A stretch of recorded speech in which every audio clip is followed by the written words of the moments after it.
What up, my peoples? I'm here. It's late. I'm making my video, doing the do.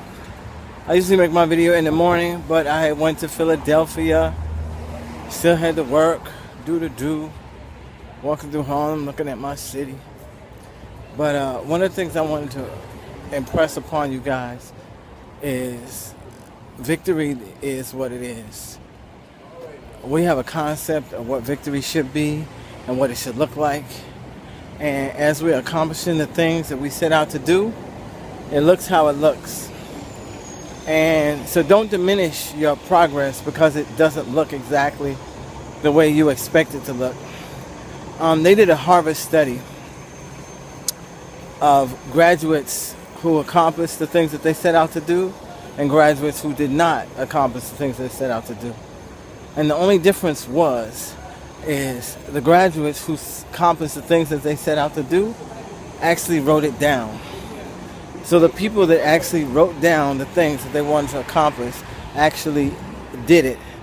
And the reason that is because when you take a concept and you take that concept and you add your eyes, your sight, your hearing, your smell, all your senses into that concept, you actually are teaching your body, your psyche, what it's like to enter into that thing. Not by osmosis, but as an actual experience. Have you ever been in a situation where your memory was triggered by something that you smelled, like a familiar fragrance, and a whole set of memory is engaged? Well, that's what it's like when you write something down. You're actually creating a marker for your sense of touch. Put your hand on a piece of paper.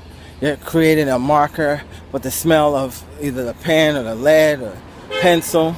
You're creating a marker for how you felt when you wrote it down.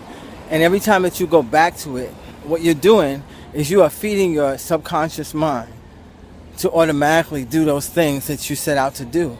And your whole being, all of who you are, is recruited for this task. It's crazy, but that's exactly what happens. So I went to a point where I used to write everything down, go over it. But I noticed I made that my thing instead of actually actualizing. So it's like you have to have a balance between you writing it down, going over, and you also meditating on what it is that you can do. You know, you do the things that you can do, and the things that you can't do take care of themselves. Because what happens is, when you have exhausted everything that you can do, you create momentum for your thing to be accomplished. So, my drill for today is write down those things that you want to accomplish and make it a habit of going back and feeding that. So consider that your desire is a down payment for whatever that you want, and that the process that you choose to get from point A to point B is you making payments on that thing, and it will happen. So, and always remember, you're gonna work harder than you thought you were gonna work. You're gonna go longer than you thought you could go. Your experience of success, true success, is outside of the realm of what you can taste, touch, feel. It's more than what you expect.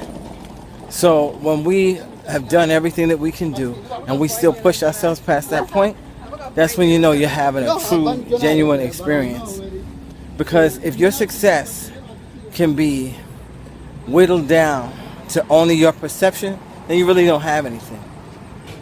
Because you have not tapped into the universal organism that we call success or victory or whatever you want to call it. There's a lifestyle where you're out there, you're living your dream, and it's indescribable. It's not something that you could, communicate in words to someone else what it's like. It's something that they just have to experience on their own. You get a certain amount of momentum, and then that's all she wrote. So write your vision down, people. Write your vision down and go over it. Feed it to your subconscious mind. So it's like breathing. Peace.